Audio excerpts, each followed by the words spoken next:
is required, searching is required, right? Most importantly, the list is very much handy when you want to resize the data, correct? Resize the data means what? You want to do some deletion, updation, right? That is called as resizing the data. Similarly, what you can use it for, you can concatenation. Then you can transform the data from one format to another data. Then data manipulation. So I'm just listing down few basic applications of list, which everyone should know. Because if someone asks you, you should be able to tell why you are learning this list concept in Python, right? So just note down these points, and accordingly you have to tell the answers, right? So today, similarly, like list, we have a set concept, right? Set concept in Python. So after set, I will go to the tuple. Though I've already added tuple questions, few of them are already solving. But anyway, I will differentiate set and tuple in some time. And there is a need of learning set before tuple. Okay, so first you need to know set concept, then we'll go for tuple, right? So first I will explain the concept, then you can find out where exactly it can be useful. Okay, so just to how the lists are created in Python. Lists are created in Python using bracket, right? So similarly, sets are created in Python using flower bracket. Okay, so flower bracket, so you need to know this point. So sets are created using flower bracket. Okay, also very important is the most important point, set is unordered data. That means every time you print the set, the data might not be in the linear order of from 0 to n. Sometimes it can be unordered. That means the value may not appear in the way you have inserted. Okay. And unchangeable. Unchangeable means once created, you can't edit or delete or modify the existing data. You can add new, but you can't delete or modify the existing data. And most importantly, it cannot contain duplicate elements. This is very important point in set. Okay. So set cannot contain duplicate elements. So it will only store unique data. But there is an important interview question. So suppose what happens if you try to add the duplicate data inside the set? Does it show any error? No. So though you try to insert the data, insert duplicate data, it won't throw any error. So what does it do? If it don't throw any error means what does it do? It just ignores the duplicate element, right? So even if you're trying to add it, the set will not throw any error. It just ignores the any duplicate element you are trying to add into the set, right? So this is the basics of set that you need to know. So let's try to prove these points. Okay, so let me name my set as set1. How to create the set? Sets are created using flower bracket, opening flower bracket and closing flower bracket. And inside the set, you can mention all the different data types. You can add floating point, integer, string, any data type can be accepted in the set. Okay, right. So let's try to add some value.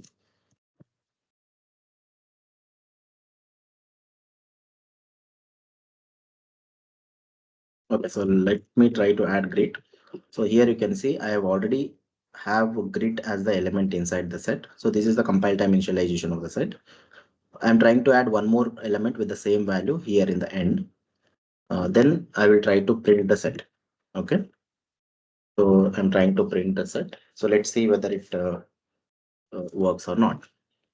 So what you're getting here, though I have added the duplicate element, the set is not displaying the duplicate element twice. It is just ignoring the duplicate element. Correct. So that is the importance of set compared to the list. Whereas list allows the list allows the duplicate elements. The set doesn't allow the duplicate elements. And you can see Let me add one more value. So you can see the difference here. This is 4 and this is also 4, but the both of them are a different data type. This is a string data type, but this is an integer data type, right? So this cannot be considered as a duplicate element. They are belonging to the different data type. So don't get confused with this kind of MCQ questions, right? So here, this is not a duplicate element. It is altogether a different value. So this is the basics of that you need to observe. But one more thing you can check.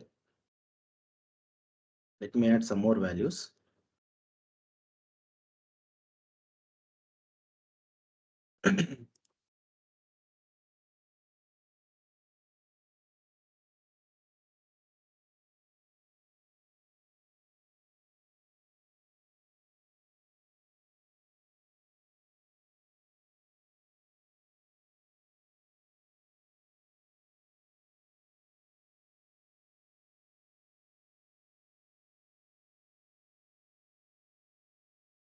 Okay, though it is coming here, you might think like it is an order, but in some compilers, the data may not be in the ordered, right? So it will not always be the same in the same order that you are executing. So you can check now. Here 8433 I have added, but the answer I am getting is 834, right? Actually, the next value should come is 4, but I am getting 3. So that tells you this point, right? So set is by default unordered data, right? This is the importance that you need to observe. Set will not display the data in the ordered format. Okay, so let us try to modify this previous set. We'll check whether this unchangeable character is true or not. Okay, so let us try to add one value into the set. So what I'm trying to do here is the first index value I'm trying to modify to 10. That is 4 I'm trying to change it to 10. Then I'll try to print the set again.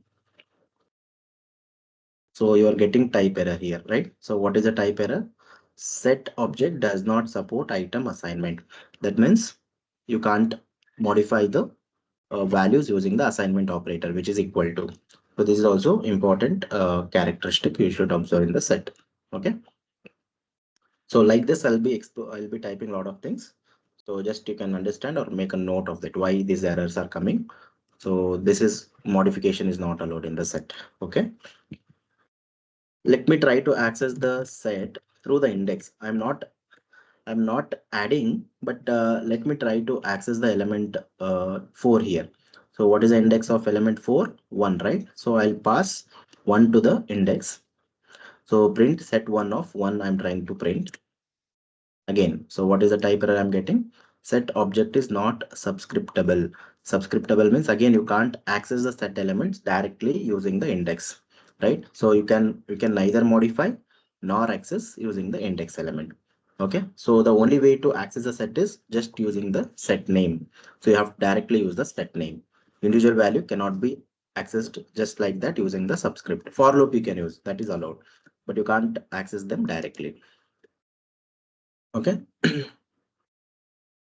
Similarly, let me create one more set.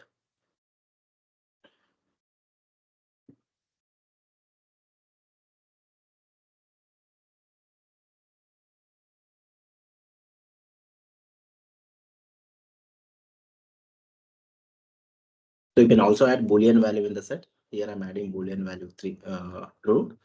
Then I'm adding 3 and 5. Let's try to print this set too.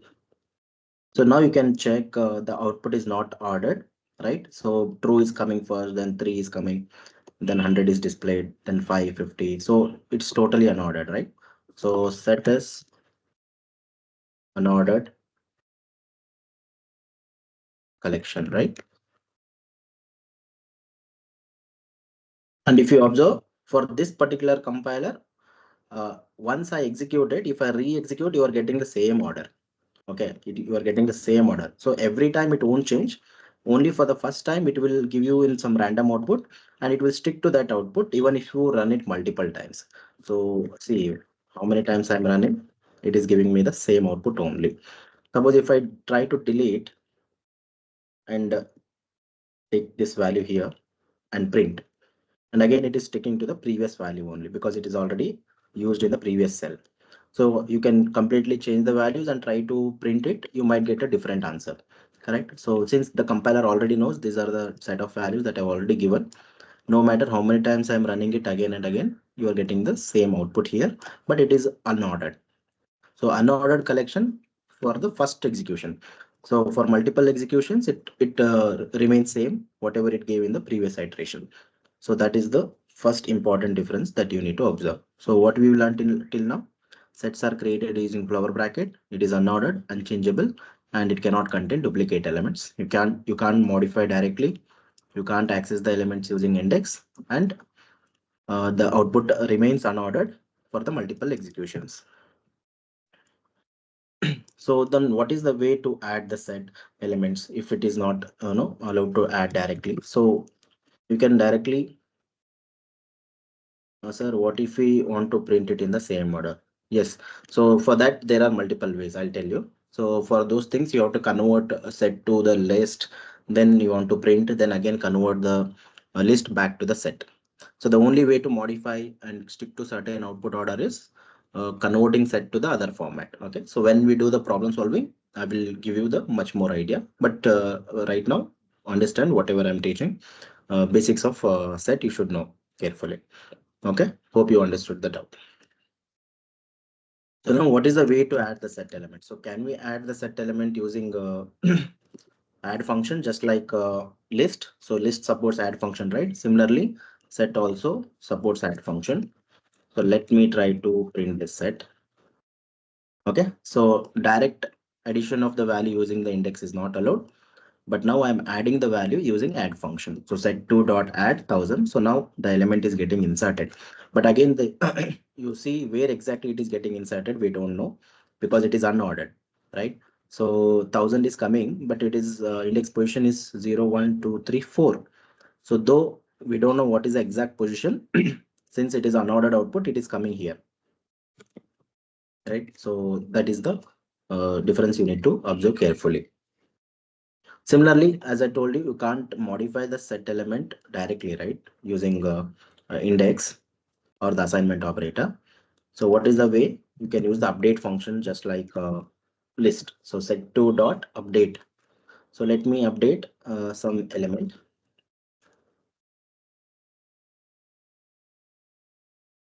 Okay, so see here, there is a difference between add and update. So update will only work if it is iterable. That means you have to pass another set of values, another list of values. So you can't directly pass the number to it, right? So let me say I'll add some values like this. Okay, now you can see it is updated. So the update function cannot be passed with a single value. So that is the difference you need to observe. Add function can take a single value, whereas update function has to be an iterable. You can't just pass a single value to the update. So 3, 5, 6, 7 I've added. So they are added randomly in the set here to the existing set, right? Though there are already existing values, 3, 5 here, those are ignored. Only 6, 7 are the new values. Those have got updated. So 3 and 5 is already existing here. So though it is duplicate data, it is not throwing an error. It is just ignoring the duplicate elements. So that is the important difference between set and list, right? So these are the some of the basics. So now till now what you saw is how to create the set, how to access, how to add the element, right? How to update the set with another entire list, right? So similarly, what would be the next question that you will get into mind? How to remove elements, right? How to remove elements from set? That is the next question. So for that, again, you have a similar type of function what you have used for set. I mean, sorry, the list.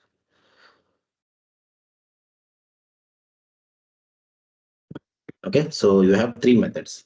So remove, discard, and pop. So these are the three methods that set supports: remove, discard, and pop. Okay, so let's try to take a set. Set three equal to 1, 2, 3, 1, 1, 4, 5. Okay, just a simple set I'm taking. Now what you have to do? Use the set name followed by the remove function. So for that, you have to pass the element that you want to remove. So suppose I want to remove 1. right? So let us try to print this set. Okay, so one is getting deleted. So even before removing also you can check. Though you have added one three times, it is only displaying once, right? So one is getting deleted directly.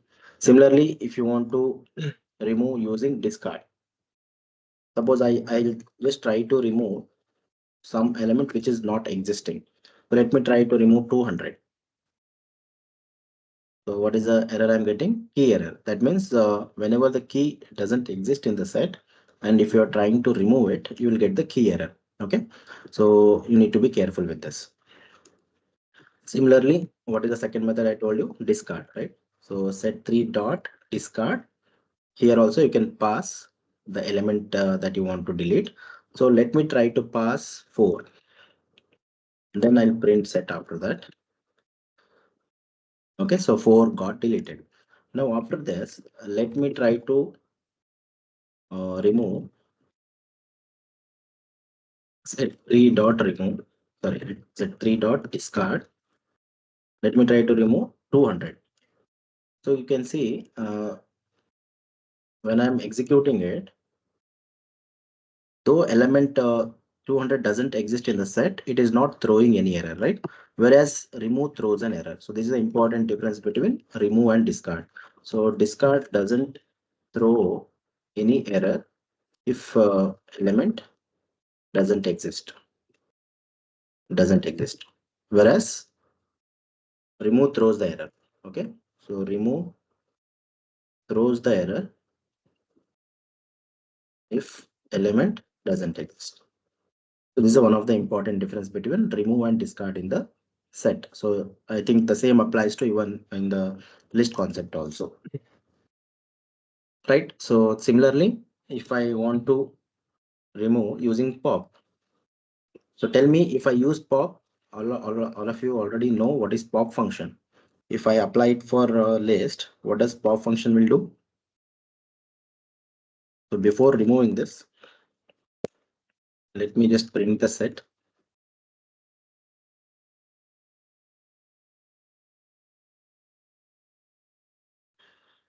So what is happening here?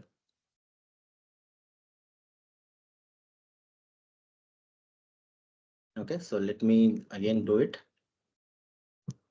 Already the set is got deleted, right? So I have to recompile the previous one. See, when I recompile the previous one, it is displaying the empty set because when I use the pop method, all the elements of that sets are already deleted. So when you are working with the Jupyter notebook, you have to again recompile from the beginning. So from here I'll start. So again, I'm getting the output, right? So see, generally what does pop function does? Pop function will remove the last element from the list, right? So similarly, the same doesn't apply to the set. So pop function removes the element randomly from the set. So we don't know which element is getting deleted. So set 3 dot pop means you are removing some random element from the list, right? So if I re-execute the same thing, right, now what happened? 5 got deleted. In this case, 5 got deleted. So the output you are getting it is 3, right? So 5 got deleted and I'm getting only 3. So in that way, you should be able to differentiate between these three methods. So remove, discard and pop. So which are the important methods in the existing set operations. Okay. Now, what is the another way to create the set, just like how you did it using the flower bracket? If you want to create a set differently, so just like a list function, you have a set function. So inside the set function, you can pass on another list. For example, here I'm passing another list,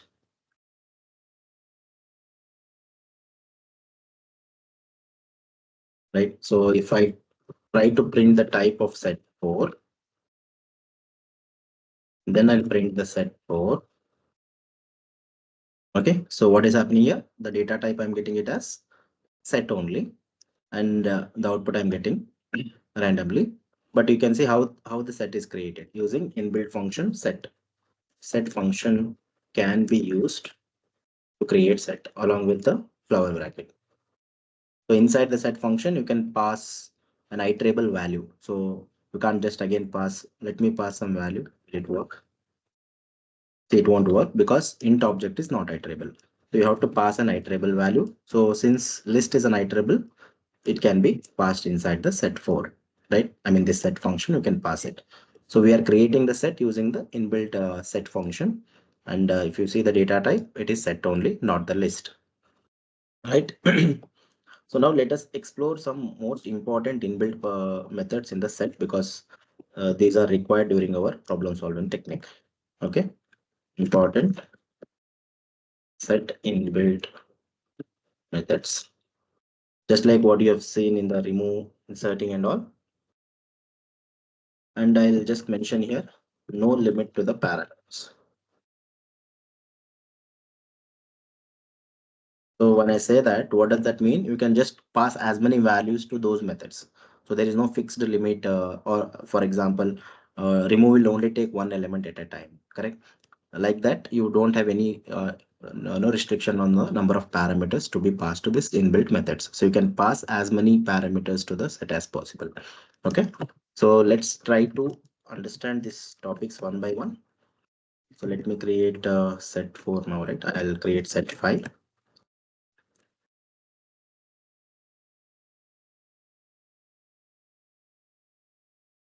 Okay, so I have a two sets here, set 5 and set 6, right?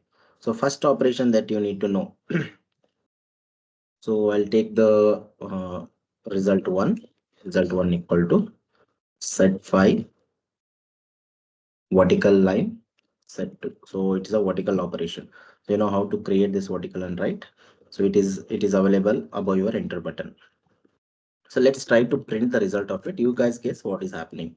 So I'm passing set 5 to it, then set 2 to it. Then I'm trying to print the result. Okay. So tell me what happened here. Anyone? So 1, 2, 3, 4, 5, 6, 7. Okay, why I'm getting 20, 30? So did I use, okay, set, not set 2, sorry. It should be set 6. Yeah.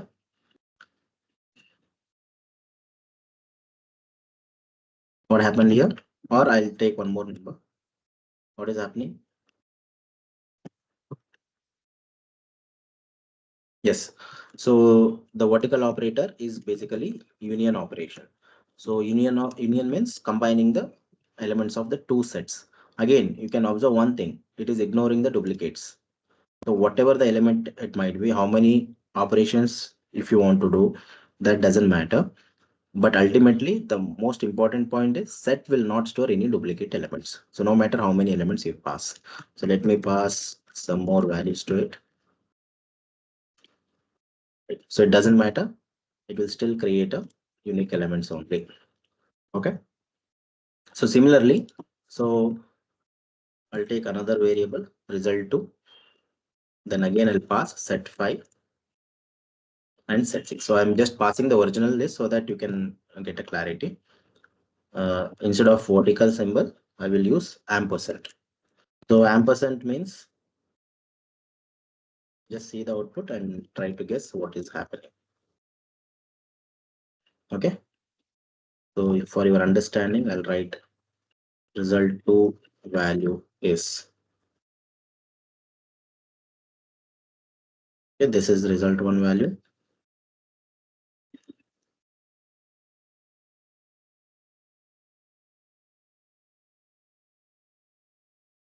Okay. Yes. So it is just picking what elements, the common elements, right? So intersection. So very good. So it is creating intersection of two sets, right?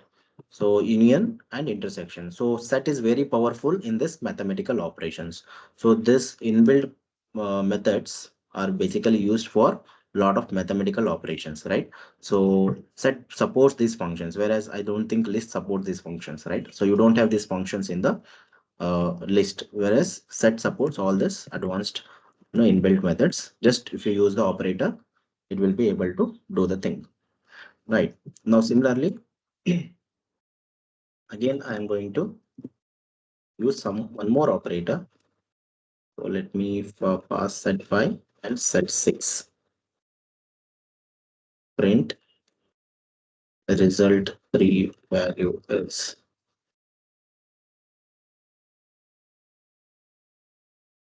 Now tell me what is happening in this.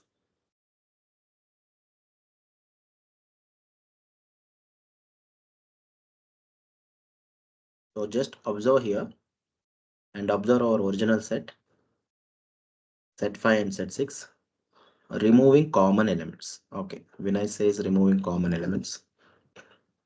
Anyone else?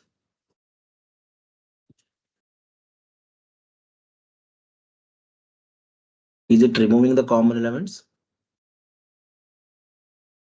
Set 1 with values of set 2 removed from it, removing duplicates. Elements of set 5, removing elements of set 6. Okay, I am not getting the exact clarity. Okay, anyway, so something you are understanding, right? So removing elements which are not common. So I'm getting different answers, right? So if you observe carefully, it is called as differentiation, right? So difference operator, difference of sets. So what is it is basically doing is it is displaying elements that are only in set 1 or set 5 and not set 2. Okay, so basically it is comparing the elements. It is displaying the elements that are only available in set 5 and not set 6. Okay, so if you observe carefully, see this point and the elements. So here 1 2 3 4 5 is my set 5, whereas set 6 is 4 5 6. Okay, it is comparing both the sets. Then it is removing the common elements. 4 is removed, 5 is removed. Though 6 is existing in set 6, it is not displaying it because the difference of sets it is taking and displaying only the remaining elements from set 5. Okay, so that is the main difference you need to carefully understand. It is displaying the only the individual elements or unique elements from the set 5 only. It is not displaying the elements from set 6 even though you have not taken the differentiation. So hope you understood the differentiation of sets. Okay, suppose if I just reverse this operation, what happens? So I have just passed set 6 minus set 5. Why it is displaying only 6? Because 4 and 5 again removed from the set 6 and 6 is the only unique element from the set 6 and set 5 it is not considering. Okay, so hope you are able to understand set 5 and set 6 how it is working. Right, so similarly the one more difference is there. So what you can do for this result 4, I'll take set 5.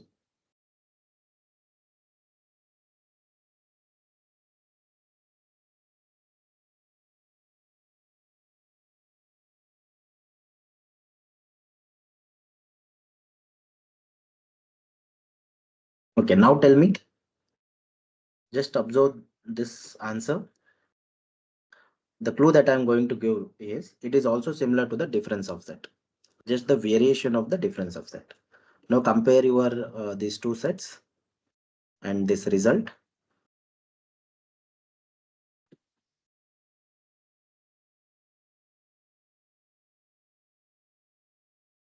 Yes, so very good.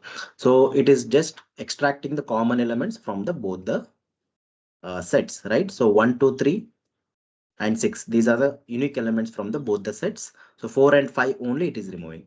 So when you want to subtract the elements from set 1 to set 2 and want to display only the unique elements from set 1, you can use the just minus operator. And if you want to find out the unique elements from both the sets, you have to use this. What is this symbol called as? What is this operator? Cap operator, right? Or you can call it as power operator also. So whatever you want to call it, you can just remember that operator symbol. And it is also known as symmetric difference. Okay, it is known as symmetric difference. That means displaying the unique elements from the both the sets. Okay, so take the same example into consideration. So now Let's directly print the value. I will try to print the value. Result 5 I'll take now. So instead of taking into another variable, I'll directly print here. So let me just pass set 6 here.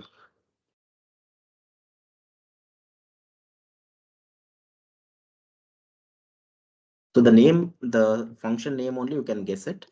Not set 1, set 5. Okay. So I'm directly printing result 5 value. Okay. What is happening with this operation? Set 6 dot is subset set 5. Okay. Just observe this. The name itself says it gives some clue to guess the answer, right? So is subset. So you should know what is the meaning of subset. So what is the operation that is happening is we are checking whether set 6 is the subset of set 5. Why I'm getting false? Hope you can understand. What are the elements in set 6? 4, 5, 6, right? And what are the elements of set 5? 1, 2, 3, 4, 5. So what is the meaning, normal dictionary meaning of subset? Right? Subset means there is one main set and there is another set where all the elements from that another set are part of the main set, right? That is called as a subset. So to understand this, let me just remove the 6 and this is my updated sets. Now I'm getting true as the answer. Now you can understand why. 4, 5 is the set 6 and set 5 is 1, 2, 3, 4, 5. And 4, 5 are part of the main set 5, right? So now we can say that set 6 is the subset of set 5 because 4 and 5 are part of the set 5. So that is the meaning that we are trying to understand here. So same question, we can try to understand in the reverse way. So I'll pass set 5 here and here I'll pass set 6. And instead of subset, I will use one more function called as superset. So these are all important functions of sets. Now for this statement also, I am getting the answer true. Now the exactly reverse we are trying to find. We are checking whether the set 5 is a superset of set 6. Superset means this set should have all the elements that are part of the set 6. Suppose if I include some other elements, what will be my answer? False, right? Why? Because this is not the superset. The reason is 7 and 8 are not part of this set 5. Suppose if I add 7 and 8 here, now I'm getting true because this is a superset of the subset set 6, right? So these are the important inbuilt functions in the set operations. So similarly, if you want to delete the entire set, so what is the operation you can do? So you can just use clear function, and if you try to print the set, what happens? It will just display the empty set function. Okay, so clear is the method which will help you to delete the elements of the sets. So please remember this, and if there is any other important methods supported by set, please explore it. I think these are the basic one which are important, which you need to know. Also there are some more ways of using them, which you can explore. I mean, there are other inbuilt methods also, which are not required as of now. But as a beginner level, you should be able to know these many at least. Okay.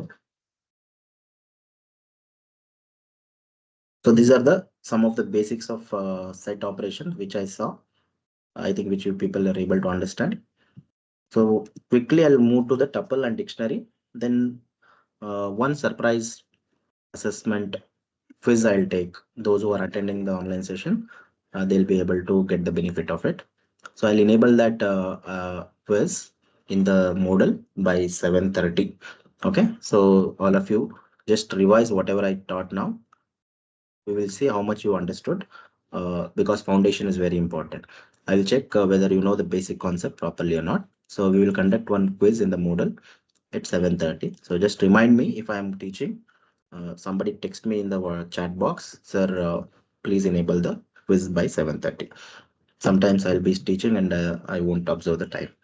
So 7:30, we will have a small 10 questions quiz assessment where today's topic only I'm going to give you whatever we have discussed today.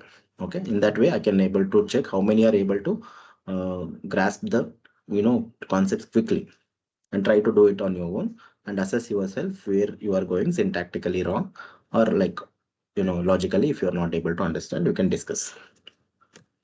So the next concept in Python that we are going to discuss is tuple, right? So tuple is again similar to set.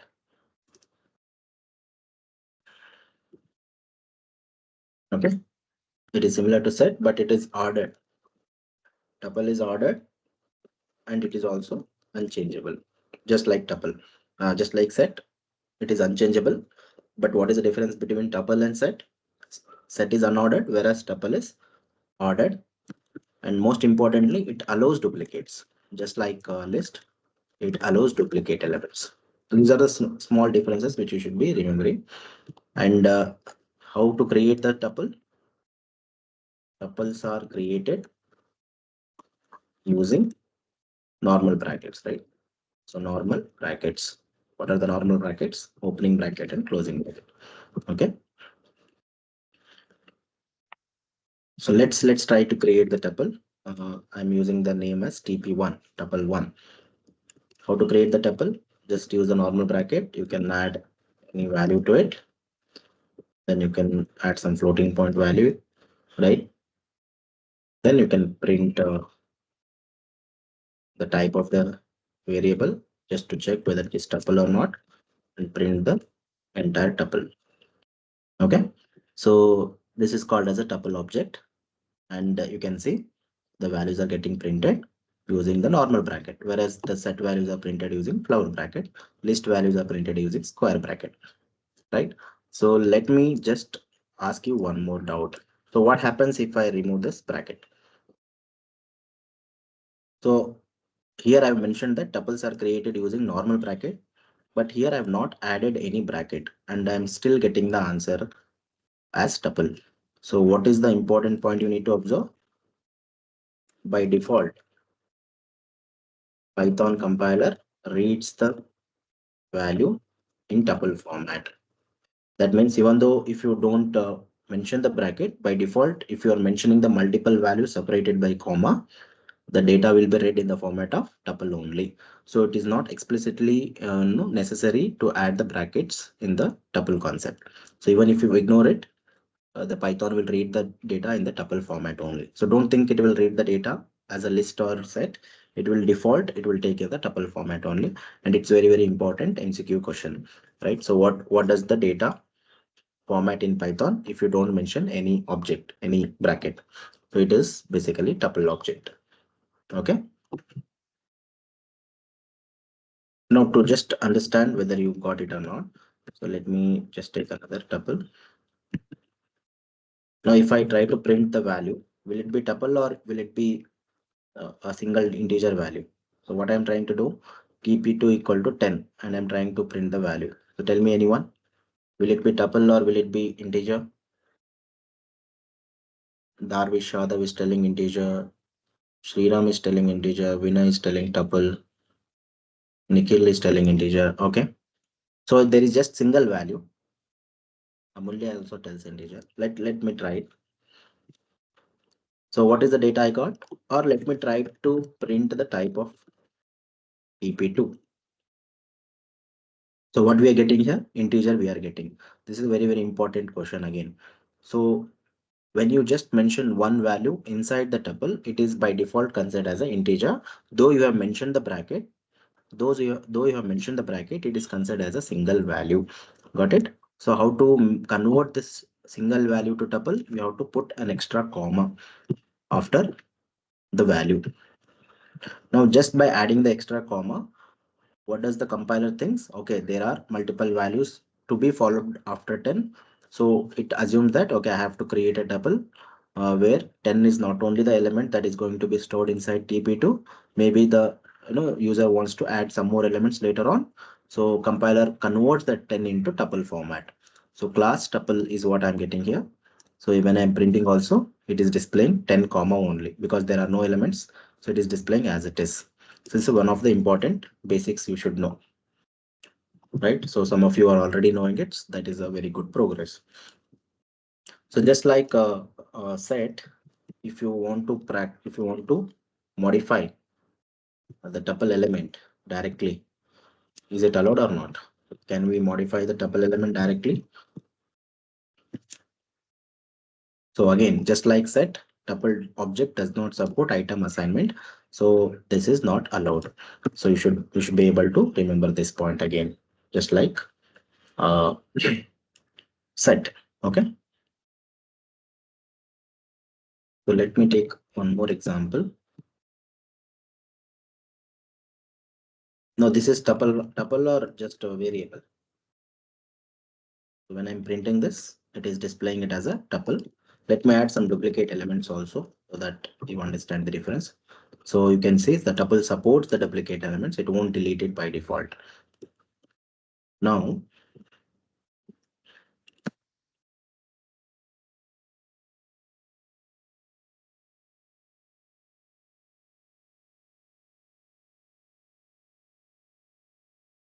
just observe what I'm doing.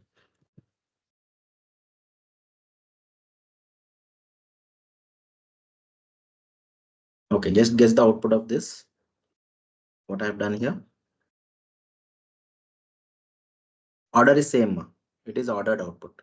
Tuple always prints the ordered output.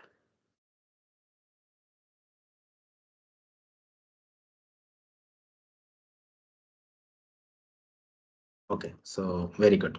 So this is called as unpacking concept, right? So you can unpack the tuple directly, which is not supported by list and even set also. You can't directly convert this you know list value into the individual variable values, whereas tuple supports this, right? So unpacking the tuple is the important concept, which is not supported by other data types. So only tuples does this concept, right? So this is called as packing and this is called as unpacking. Okay. So what if suppose now what is the error I'm getting? The tuple only has two values and I'm trying to unpack three values. So I'm getting not enough values to unpack. So this also you should be very careful. Now, now tell me, I want to extract five values, but there are only three values. So what is the way to do it? If anyone tried it, I want to unpack five values. The tuple has five values here, but there are only three supporting variables. So how to overcome this problem? Or is there just should I add just n4 and n5? That is not allowed because I want to stick to only three variables. So these three variables should take care of these five values. So what is the way to do it? Anyone?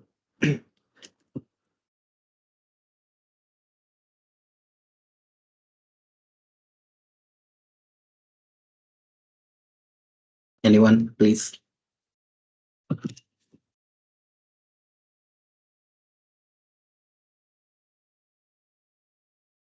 No one? Okay, fine. So just observe.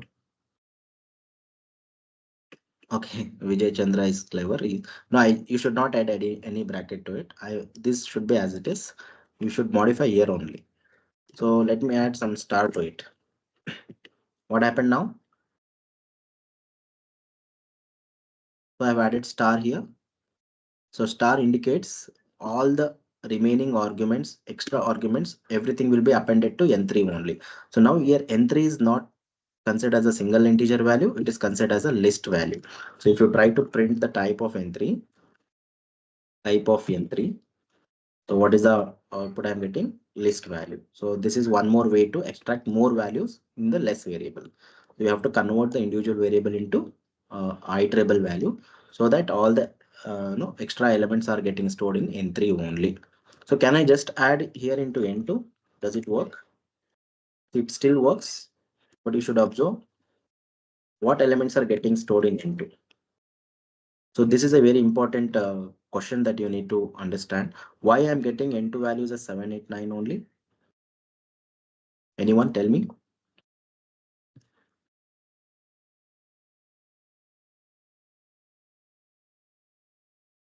Then after this, I'll try to add a few more values.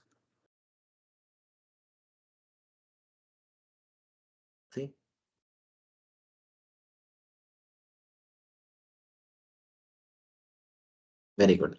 So basically, it starts unpacking from 4. So 4 goes to n1, and compiler understands that there are more values than the existing variables. So except the last value, all these elements get stored in n2 only. So what happens if I put this star in first variable itself? Now what is happening? Up to this point, up to this point, the values are getting stored in n1. So you can try to print n1. So what is happening? 4, 7, 8, 9, 10. All these are getting stored in n1 except last two values because we have enough variables to support it, right? So we have enough variables to support it.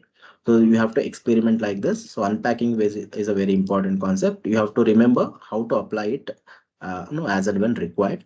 So unpacking is supported by tuple only. Okay. So quickly, I'll move to the next concept because dictionary also I have to cover. Then we will try to take an assessment exam. Okay. So let me take one more tuple. So hope anyone has doubt means you can just try it. And if you still don't understand, you can come back and ask me again. So try to use this concept.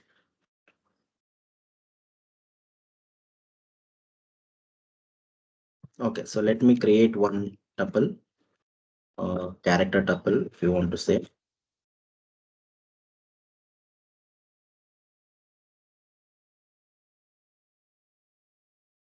Okay. So this is a character tuple. Now there is one question which I've already added. You have to read string values from the user and convert that into a single integer value, correct? So here same thing. I have to read the single tuple value which contains the character, and you have to print a single word value, right? So how can you do it? Which you have already done it, many of you. So you can use the concept of join methods. Dot join, and inside that you can pass the tuple name. Then you can print that value. So what is happening? Okay, I have to remove this extra space. Now the entire values from the tuple are getting converted into a single value, right? So this is a very important requirement in some programs. So please remember this syntax, right? So whenever there is a requirement of merging the tuple elements into a single element, you have to use this syntax. So space dot join and pass the tuple name to it, and it will convert that entire value into a single value, right? So similarly, you can check if the element exists inside the tuple just by using normal syntax which you already learned using I in tuple name. Okay, so what I'm checking here, whether I exist in the tuple or not, right? So it is displaying true. So that means I is existing inside this tuple element, right? So it's this directly checking the value from the tuple. Okay, so coming to the inbuilt methods.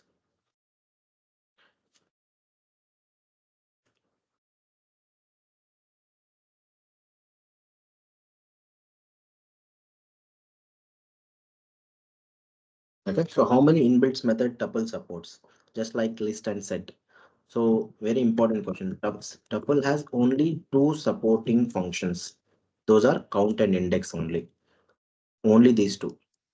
Inbuilt methods in tuple are only two. It doesn't support any other functions or any other methods inbuilt. Only count and index method you can apply on tuple object. No other functions it will support. Okay. So to understand this, what is the tuple we have? TUP5, right? So let me apply on that only.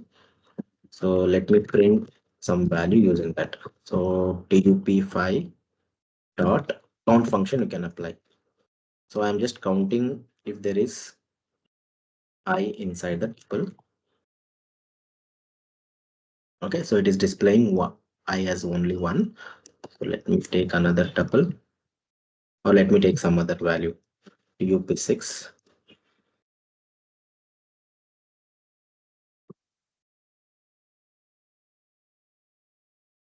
Okay, so I'll just pass 3 on into this.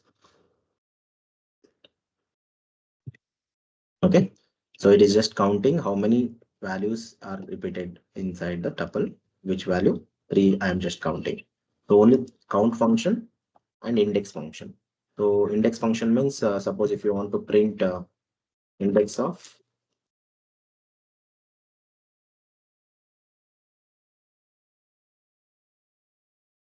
index of 3. So what is the element I'm getting? What is the answer I'm getting? 0. Though it is appearing here in the end also, it is considering the first occurrence. So the index of first occurrence of the element it is printing. So inbuilt methods in tuple are only two: count and uh, index. So to prove this point, you can try to apply some existing functions from the set which we have used already. So let me try to apply some pop function. So what is the element error I'm getting? Attribute error I'm getting. Tuple object has no attribute pop. So any other method if you want to pass also, it won't work because it only supports two functions. So let me use discard 6. Right? So same error you are getting here. Right. So tuple object has no attribute called as discard. So this is one of the important interview question. So what can we add or delete elements inside the tuple using some insert or update function? Your answer should be no. Okay. So now what is the way if you can't add, if you can't delete, what is the way? And the way can be like somebody asked in the some time back. The only way to modify the tuple is we can just convert that tuple back to list. For example, I'll take one empty list. Okay, type conversion we have to do. So to this list, we can just pass the tuple name. So what is our previous tuple name? 6. So I'm just passing this tuple name.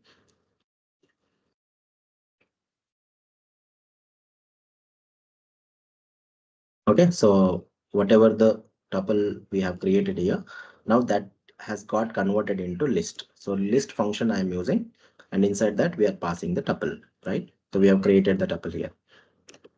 Next, now if I want to add some element, so you can just use some inbuilt function append, which is supported by list.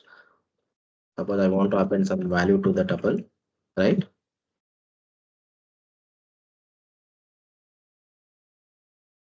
Okay, so the grid is getting added in the end. Now I want to store the data again back in the tuple format. So what you can just do, you can use the same variable name tup6, then convert the data back to the original format. Just like set, you can use tuple only. So tuple is the function name that I'm using. Inside tuple, we have to pass the list name.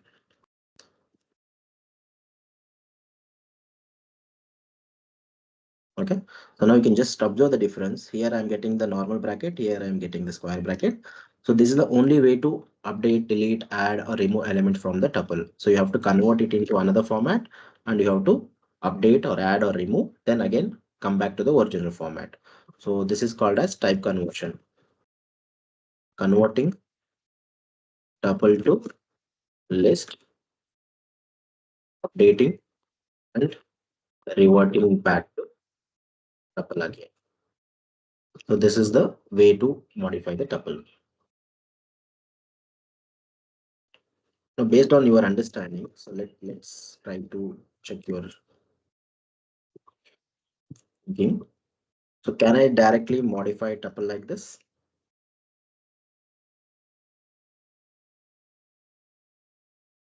Okay, so just observe this code. What I have done, I've created the new tuple 7, then tuple 6 plus 1 comma 4 comma 5. So can I add the elements into the tuple like this? You have to understand that tuple doesn't support any inbuilt methods. So based on that understanding, can you guess the answer for this?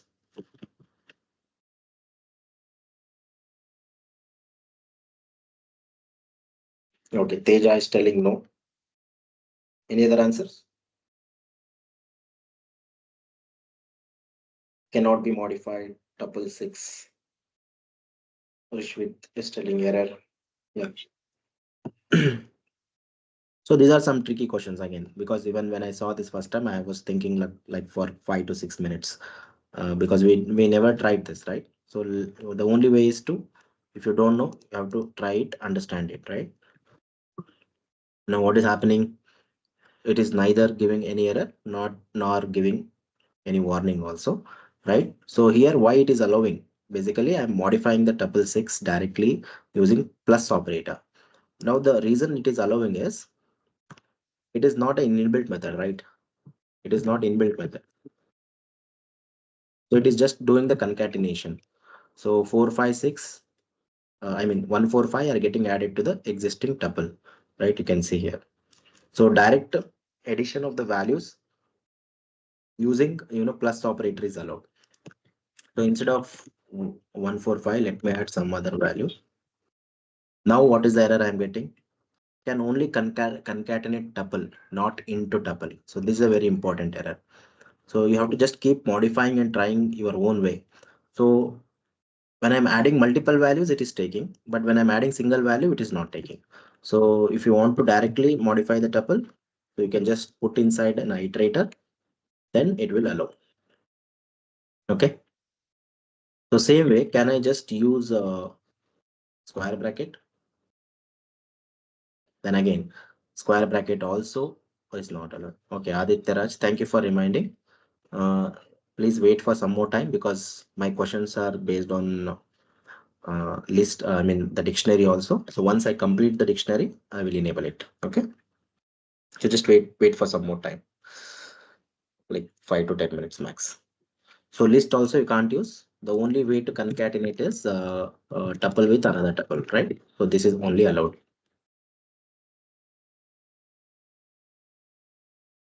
Then similarly, very important question.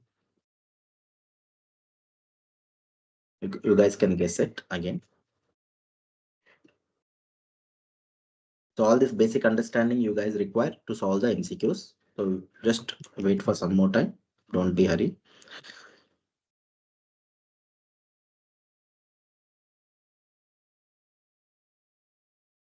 Okay.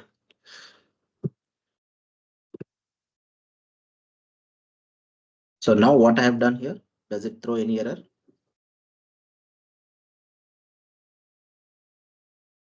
Sir, how about is list? Yeah. Shashank, I think just you can try it.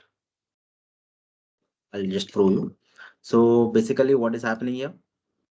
So 1, 2, 3, 4, and inside the list, I'm having a tuple. So this is possible in the Python. Basically, a tuple can contain list, and a list can also contain tuple. Both vice versa, it's possible, right?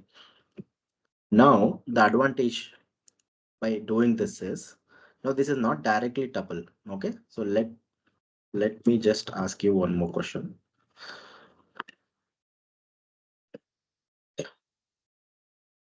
Let me take some variable. List one.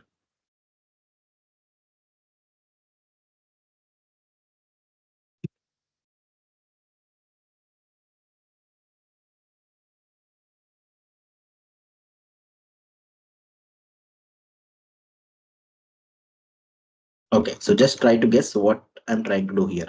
Just observe these two lines. Will it work or not?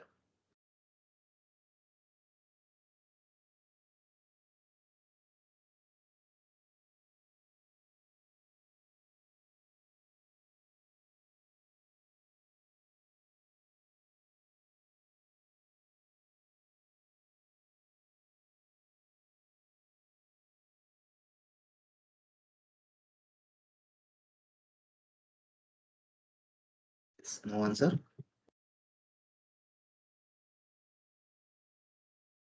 What is the output of this code? List one of 4 dot index of 100. Okay. So obviously tuple dot index 6 is not in tuple. Okay. Now I'll remove this 100 and I'll add B. What is the output I'm getting here? 1. Why I'm getting 1? From this list 1, what does this 4 indicates? So 4 indicates here. So this is 0th element. This is first element. This is second element. 4 is third element. And this entire list is the fourth element, correct? So this entire tuple, sorry. So this entire tuple is a fourth element. So what we are trying to do from this tuple, we are accessing the index of B. So I'm getting the answer as 1. So why it is allowed? Because the tuple supports index method, as I told you here. So though we are accessing the element, we are not directly modifying it. We are just using the index element. Okay. So similarly, based on this understanding, try to guess the output for this.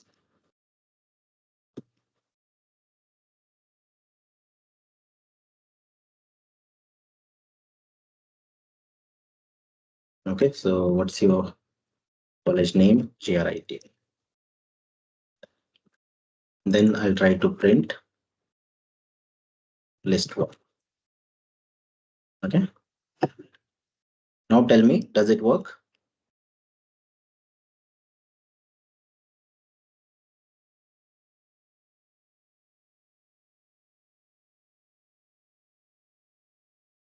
Error. So Sumit is telling error. Lakshmi is telling no. Okay. So why it is error? Attribute error. Tuple object has no attribute called as insert. So why it is not allowed? Though we are trying to operate on the list, this entire thing is a tuple, right? So we are trying to insert a new element called as grid at the second position. That means after B. After B, I am trying to add grid here.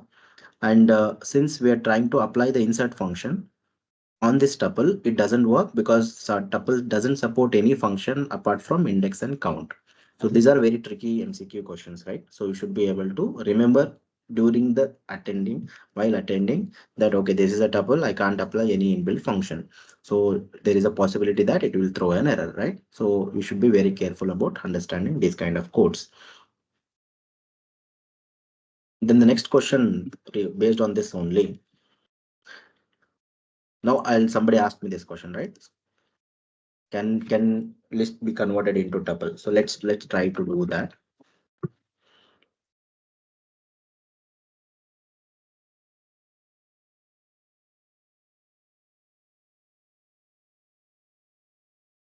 Now this is exactly reverse.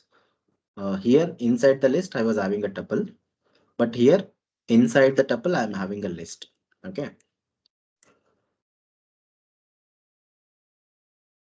Or let me just do the name of the tuple dot insert. Same insert function I'm going to use here. Then I'll try to print the tuple. Okay, now just observe this code and guess the output. Does it work or not? So what is the concept here? Inside the tuple, I have created the list. Then in that list, I'm trying to insert. Okay, I have missed one thing here. So tuple 8, 0, 1, 2, 3. Okay, 3. Yeah, now just try to do it. I just added the index here. So tuple 8 of 3 dot insert 2 comma grid. Does it work or not? Yes, sir, it works now. Okay.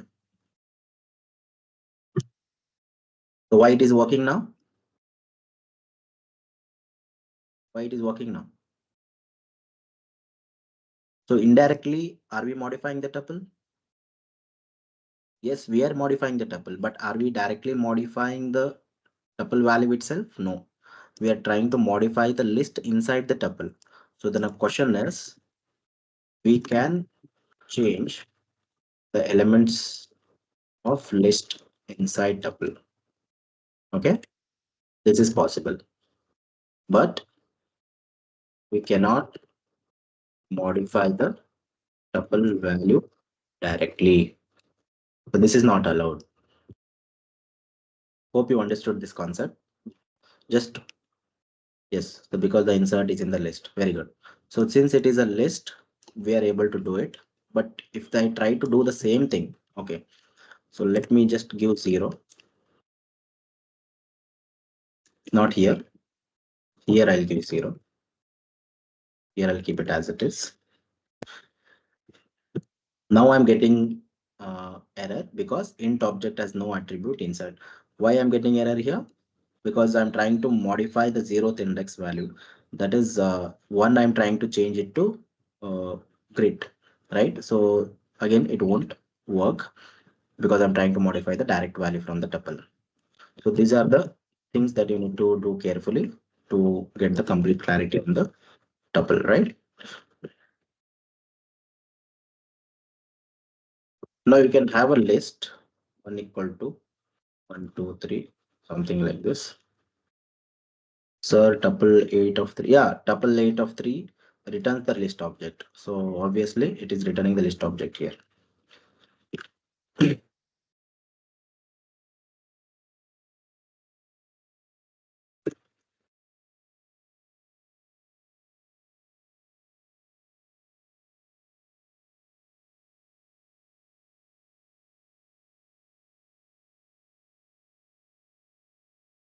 Okay.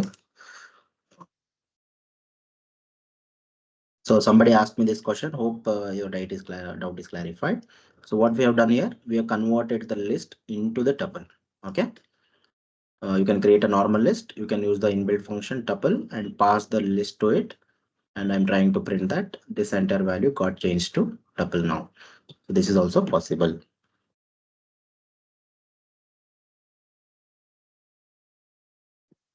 Or you can have another way to create the tuple, just like how you used for list and set. You can just pass the value inside this tuple object directly. Okay, like this also you can create the tuple. So whatever it's required for you, you can do it.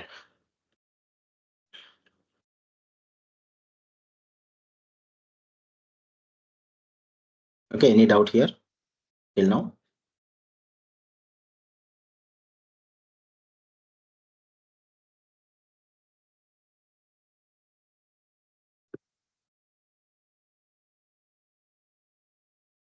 And you can apply a lot of functions on tuple, so you can just explore them, right?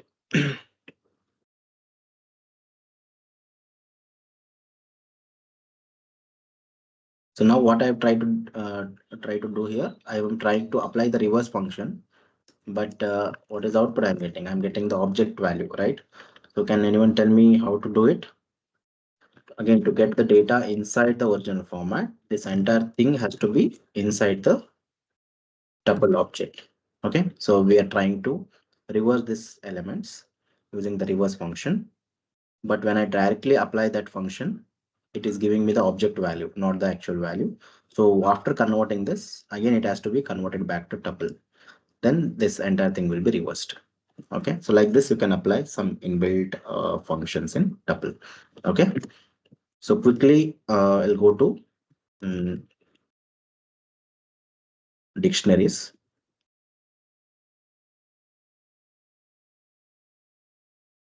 It's a very important concept. Okay, so dictionaries. So basically, what do you mean by dictionary? All of you have known what is dictionary, right? Grammatically, what is dictionary? You guys know. So dictionaries has to be created using curly brackets. Again, this is confusing. So you should be able to differentiate. And most importantly, they have key and value pairs. Key and value pairs.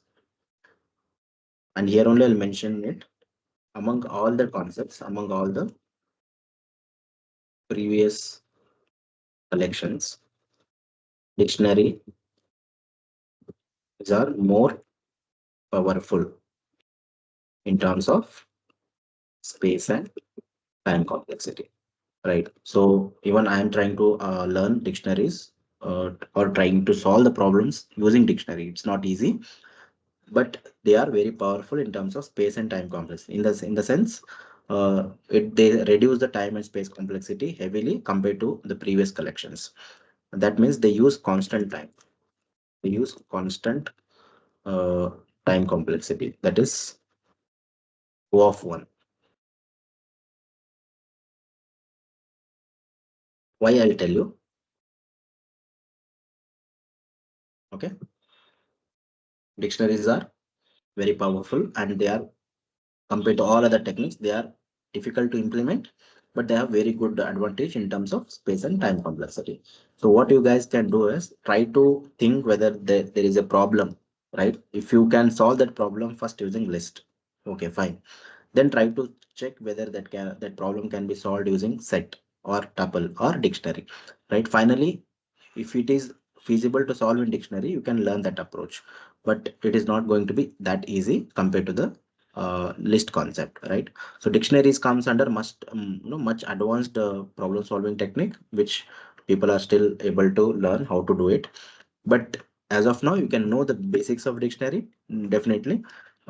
Based on your logical thinking levels, you can apply whether the problem can be solved using dictionary or not. Now, dictionary is how to create dictionary using curly brackets. So you have to create a dictionary. Here I'm taking D1 as a dictionary name, and they are created using key and value pairs, just like your normal dictionary in your phone. If you have a dictionary, for every word there is a meaning, right? Similarly, for here, for every key there is a value. If you take your USN numbers, so every USN number is associated with the student name, right? So similarly, every key is considered as the roll number, and value can be considered as your name. So like that, you can create a key value pairs. For example, so I'm going to create a key inside the double quotes. Double quotes you have to compulsorily mention, and every key and value should be separated by colon. Okay, colon. So subject and colon. Subject is the key. So what subject we are learning? Python, right? So here subject is the key and Python is the value. Okay. Like this, you can create n number of key value pairs, not just one. You can create as many key values as you want to. Okay. So, and every key values should be separated by comma. So next line, I'll try to add it for your better clarity. You can add on the same line also. Next, I'll add some code for the subject. For example, 134 is my code. So code is the key here, 134 is the value. Similarly, I'll try to create the college. College is the key, and what is your college? GRIT. Okay. So now after the last key, and you need not to put the colon here. You can just end the dictionary. Then once the bracket is closed, you can just try to print the dictionary. Okay. So how the dictionary is displayed using flower bracket, and every key and value pair are separated by comma. So this is the basics of dictionary. You can create number of dictionaries, I mean a number of key value pairs inside a single dictionary. Now quickly, how to access the values and key is the next question, right? So print D1 of subject. So tell me what should be the answer for this? What I'm trying to access? Just like using the index, I'm trying to use the key, correct? So in list, set and tuple, you guys were using index. Here I'm trying to use the key. So very good. So key can be accessed directly using the key name. For that, you have to mention the dictionary name. And indexing can be applied even for the dictionaries also. Okay. Alternatively, you can directly use inbuilt method called as get. D1 dot get also you can use. Both are valid, right? So either this or this you can use. Similarly, suppose if you want to update, suppose next year the Python subject code is changed. So how to do it? Use a dictionary name followed by the key name. Key name is code, right? So inside the double quotes, you have to write that. And suppose 134 was my key. Now I'll update it to 345. Then I'll try to check whether it is updated or not. Okay, so as you can see, the code got updated to 345. So dictionary supports everything. That means it supports indexing, inbuilt functions, right? So dictionaries, that's why it's powerful. It doesn't have any much restriction, right? But there is a very important difference which I forgot to mention here. So until Python version 3.6, dictionaries were unordered. Unordered. After 3.7, dictionary is ordered. Okay. Dictionary is ordered, and along with that, it can be changeable. Elements can be changeable. Elements in the sense, values can be changed. Values and keys can be changed. Okay. Now, based on this understanding, I'll ask you one question. So, in your classroom, Do we have any student with the same roll number, multiple students with the same roll number? Is it, does it allowed or should it be allowed? Can we have a multiple student with the same roll number? That should not be allowed. Now the next question. Can we have a multiple student with the same name? Can we have a multiple students with the same name? Yes. But who will make sure that there is no collision? Correct. Very good. So who will make sure that there is no confusion in terms of addressing the students, right? Roll number. Now you can apply the same concept to the dictionary. Now based on this understanding, someone can summarize. In dictionary, should we allow the duplication of the values or duplication of the keys? That is my first question. Can we allow duplication of the values or duplication of the keys? Okay, someone is telling keys, someone is telling values. Okay, right. So values can be duplicated, but keys cannot be. That is a very important concept, right? So I'll mention here only. Keys should be unique always. Keys should be unique. Values can be duplicated. Okay, very important point. So to just understand this concept, let me add one more value here. Okay, so I'll try to add code again, and I'll try to add 345 here only. Okay, what is the syntax error? First, identify the syntax error. What is the problem in this code? Forget about the duplicated value. Syntax error it is showing me. Okay, Kirti, Nikhil, very good. So, comma is the syntax error. Now, though I've added the duplicate values, duplicate key, is it throwing any error? Is it throwing any error? No, right? So, it is not throwing any error, because just like set, it ignores the duplicate value. But most importantly, which value it is considering? It is considering the most recent value. So at this point, I had 134. By the time I reached here, the value got changed to 345. Correct. So the dictionary always considers the latest value, though the key is duplicated. So it won't throw any error, but it will consider the latest updated value for that particular key. Got it? So this is how you can have a dictionary created, right? So similarly, now how many subjects are there here? Python. Now I want to modify, because here the student is learning just one subject. Now I want to update that subject key. This is my subject key, right? SUB. Not only Python, I want it to be updated to Python, DS, Java, for example. Then I'll try to print the dictionary. Okay. So now you can check what happened here. Now every key, I mean that subject key got updated with multiple values. Now what is the meaning of this? You can understand. A dictionary key can contain multiple values, right? Multiple values. For example, even this applies to the student also. A student can have the original name, nickname, right?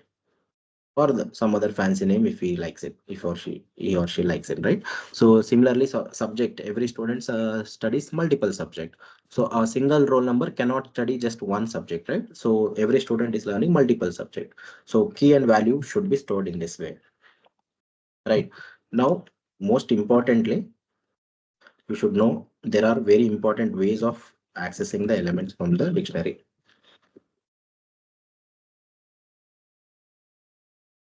Okay, so once you come back from vacation, I will give once again revision of the dictionary because it's very important. But based on your understanding from today, you can solve the MCQs, right? So quickly, we'll go and see how to access the dictionary. This is also one of the important basics that everyone should know.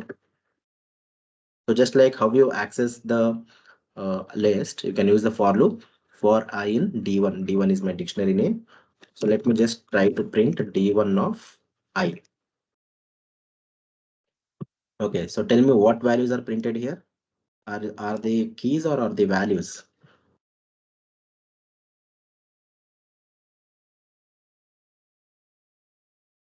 I think there must be some function I have not explored.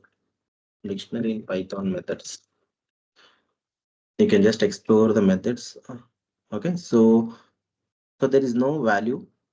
Here update method, right? So this I was about to tell you. So there is update method which you can use. Car dot update. They are updating this car with color and white. So this is possible. So I hope your query is answered here. Dictionary can be updated with update function. Yeah. So if you just want to print the values from the dictionary, you can just use a normal indexing like list. Okay. Now the next question, how can we just print the keys, right? I don't want to print the values. I'll just want to print the keys. So in that case, you can just print the index of the keys. So for I in D1, print I. So here, what we're doing, displaying the keys only, correct? So here we are displaying the values. Now sometimes they will use some inbuilt method also. So for I in D1 dot values. So this is the inbuilt method. Okay. So you can use this inbuilt method to print the values only. Just like the indexing, you can use this values method and directly print the I. This is also supported. Now, what is the general way of using the iteration of the dictionary? So compared to the previous one, this is the most widely used. Okay. So for I and J in D1 dot items, people generally use this format.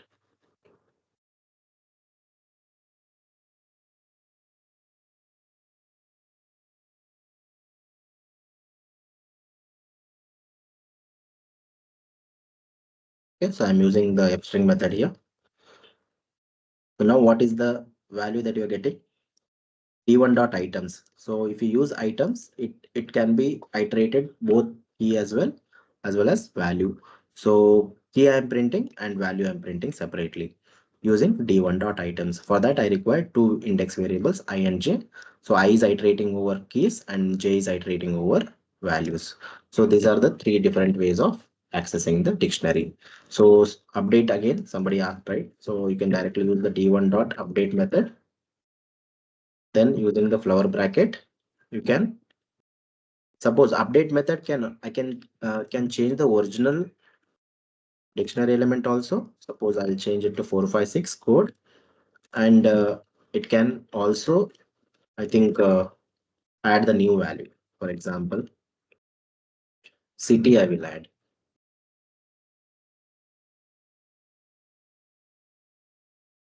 Okay, let me try print.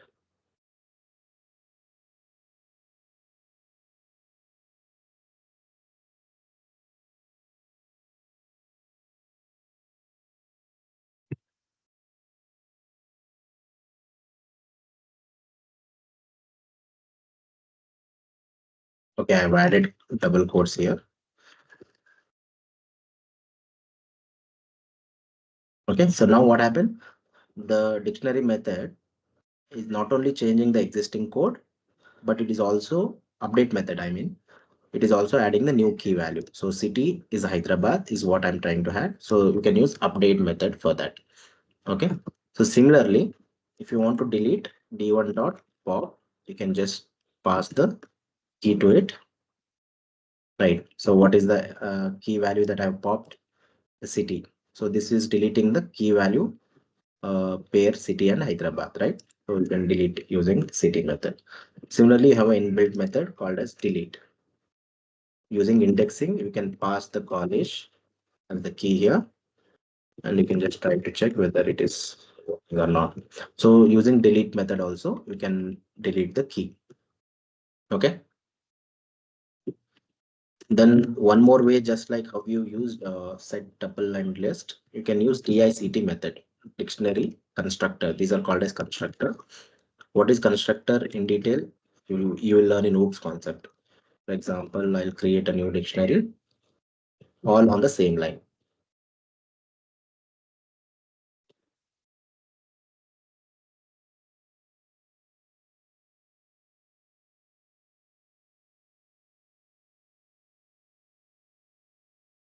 So dictionary object is not callable.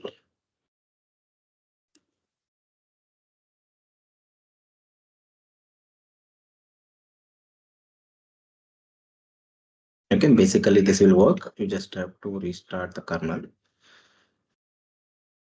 Okay, just remember you can directly use the dictionary method also, dictionary constructor also, pass the key and value pair separated by equal to. So you should not use a colon here. You have to use equal to symbol. You just have to restart the kernel.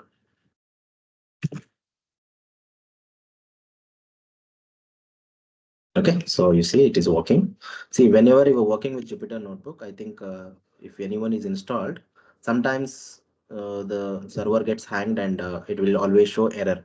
So in that case, just restart the kernel and try to rerun the cell. So don't think that code itself is wrong. You have to just restart the kernel. It will just resolve the errors, right? So similarly, if you want to just access the keys, right? I can just use the method called as s1.keys. So what it is printing s1.keys, it is just printing the keys of the dictionary, right? In the inbuilt format, name, age, and section from this s1 dictionary, it is printing. Okay. So any doubt now till now?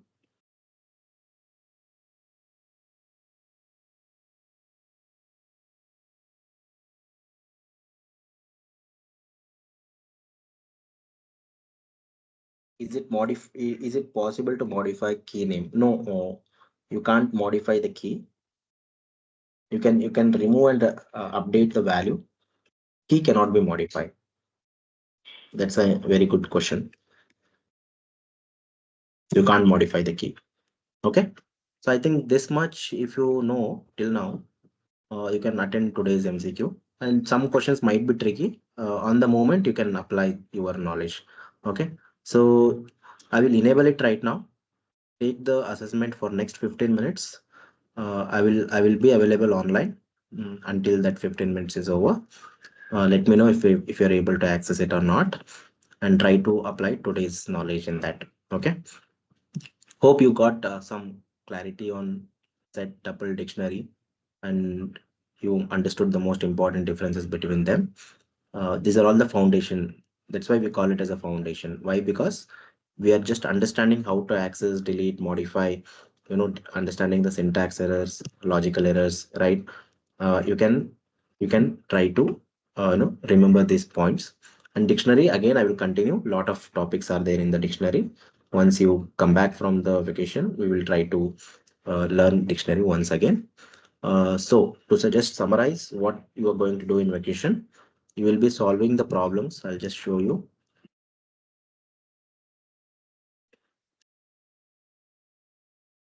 Okay, so you'll be solving the problems from Python from this course, and whatever the important question I'm updating in this course, you will be solving, right? Right now you have 10 questions, right? So these 10 questions you can solve. After the first week of your vacation, I will add a few more problems into it. Okay, so first 1 week you can just relax yourself and spend time with your family. Then I'll add some more questions after this.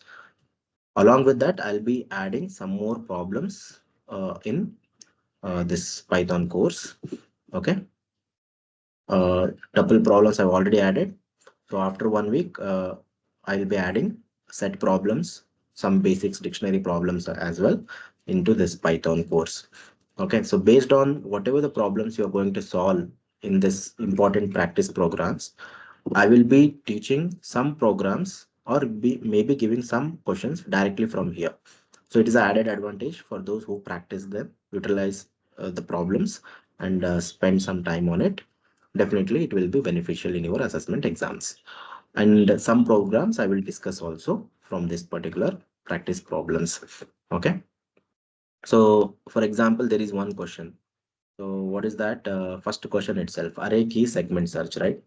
So, consider some array. So it is just a application of linear search. So you should know how to apply your existing concept in this kind of questions. For example, say consider some elements.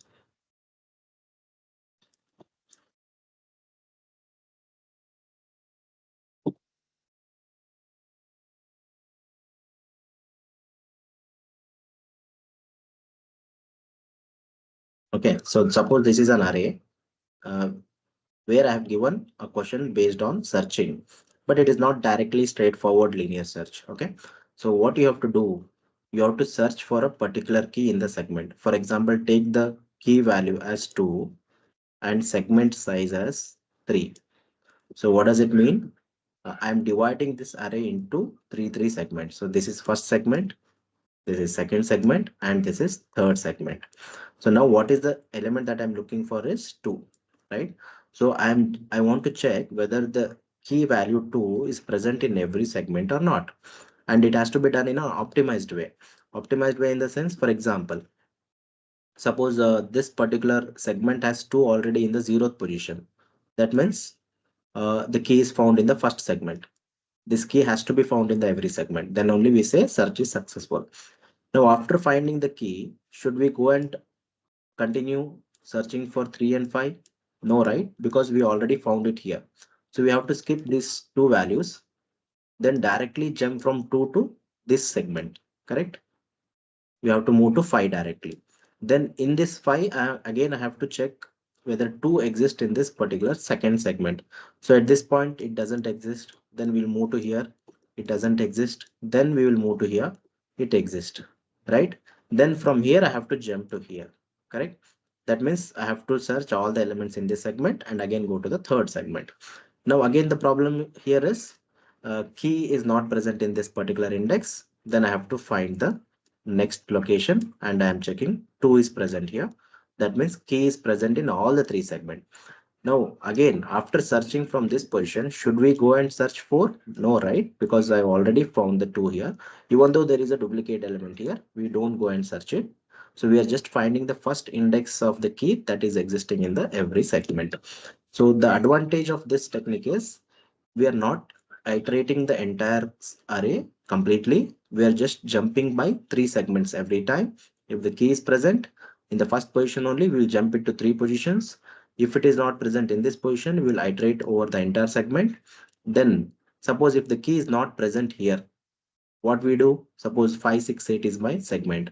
We need not to go to this segment at all. We will not go to the segment at all because the question is the key has to be in every segment. It was present in the first segment. It was not present in the second segment. Though it is present in the third segment, we don't go and search it because the question is the key has to be present in every segment, right? So how will you apply, no, apply your linear search concept in this problem is the key. That is how your logical building is going to come into picture, right? So obviously you require two for loop. One for loop will iterate over entire loop. Second for loop will iterate over the segment, correct? And the condition is how many times you have to jump it, right? So I plus k. So that is I equal to I plus k. This is the condition you have to use. So every time you're jumping, the index size plus the, the segment size you have to use, not k. Yes. Unknown user. Sir, please explain once again. That's what, ma.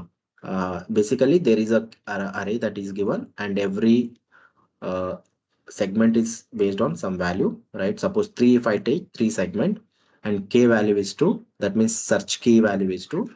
We are checking whether 2 is present in every segment or not. So here 2 is present here. Then we don't search 3 and 5. We'll directly jump to second segment. Then we'll search 2 here, 5, 6, 8. So 2 is not present in the second segment. Then we'll stop our searching. We don't go to further elements because our concept is key has to be present in every segment. Suppose assume 2 is present here. Suppose instead of 8, 2 is present here. Now what we have to do? Present in first segment also, present in second segment also. Now we have to jump to third segment. In third segment, 3 is present in the first location. So we have to search for the next index. Now 2 is present here. So that means our search operation is successful. Key is present in every segment. Then we need not to go and look for 4 again because we already found 2 here. We can stop our searching at this point only. So in this way, we can optimize our searching operation. Instead of looking into every index in the array, we are just jumping into the next segment and finding it whether the key is present or not. So this is how the concepts will be, or the kind of questions you will get. Not straightforward. No one will give you implement bubble sort, implement linear search, right? Or binary search. There are a lot of problems which you can solve using binary search. So in this summer vacation, if you solve these problems, at least something, if you're able to understand, your logical thinking will definitely improve. So that's why I've added these questions. So definitely, uh, if you couldn't solve when we come back, you please remind me. I will explain all these topics once again, and one or two problems we can consider during our session for problem solving. Understood? So similarly, efficient bubble sort is there. Efficient bubble sort means, suppose if your array is already sorted, suppose if your input is 1, 2, 3, 4, 5, if it is already sorted, your normal bubble sort is simply wasting time to check once again every elements, then checking whether to swap or not. So simply it is iterating over O of n square. It is wasting time. So we have to do some modification to the existing bubble sort to stop iterating if the array is already sorted, right? So we have to use some flag variable inside the for loop. Only if there is a swap operation happen, then only we can go to the next iteration, or else we can just come out of the loop and say that since there is no swap happened, that means the array is already sorted. So which can be solved using O of n time. So instead of O of n square, you can further improve your efficient bubble sort to O of n. So this is how you have to improvise the existing problems, right? So in that manner, I have added some questions. Some questions might have been already solved by few students because I had instructed faculty to give the extra questions. And I think some sections already have the extra problems also. Those who don't have the extra programs in their section, you can utilize this DS important practice programs, which I've added in this particular course. Okay. Now, I think we're already 8:11. I'm going to enable the quiz for you. Okay, you can go to quiz section here. Go to quiz section and Python Foundations quiz 2. So just open that, click on that. You have some 10 questions. Time limit is 15 minutes. So try to take that quiz, and whatever question you are able to understand, try to do it on your own. And whatever the question you couldn't solve it, you can ask me in the tomorrow or any upcoming session. You can meet me. I will explain it. Hope you got the point.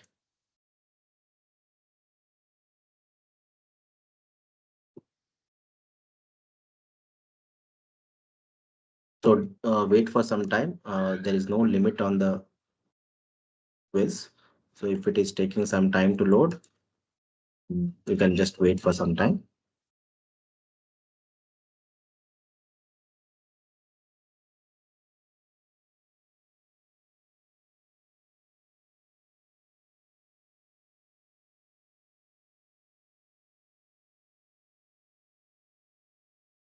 Shashank, you do it right now. Maybe by 8:30, I will close it. This is especially for those sincere students who are attending session and learning. So don't spread it to everyone, and server will be hanged otherwise. Okay.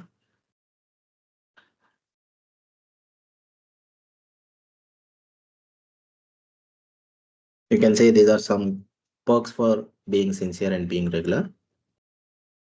Some sessions I will do it like this from now on. Some random test, some random quiz. We will do it during the session only.